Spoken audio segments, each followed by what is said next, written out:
खुलुमबाय। भगतपारा दख'रा दुलाराय बर' हारिमु आफादनि बानजायनायाव 4 जुलाइ दाननि 25 अक्ट'निफ्राय जुलाइ दाननि 31 अक्ट'सिम 7 साननि बारदै सिख्ला मोसामुनि मोसानाय सोलोंनाय मावबादा, अदेबानि बारदै सिख्ला मोसानाय सोलोंथाइ बा फोरोंथाइ मावबादा, बेखौ भगतपारा दख'राया 7 साननि मावबादा लानानै बानजायदों।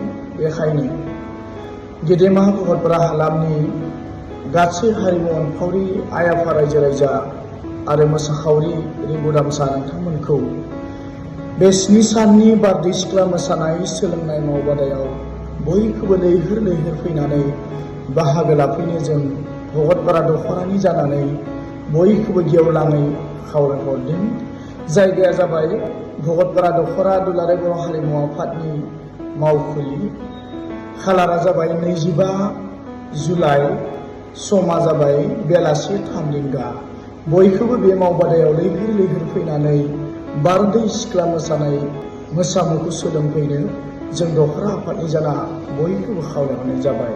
गोजोन्थों।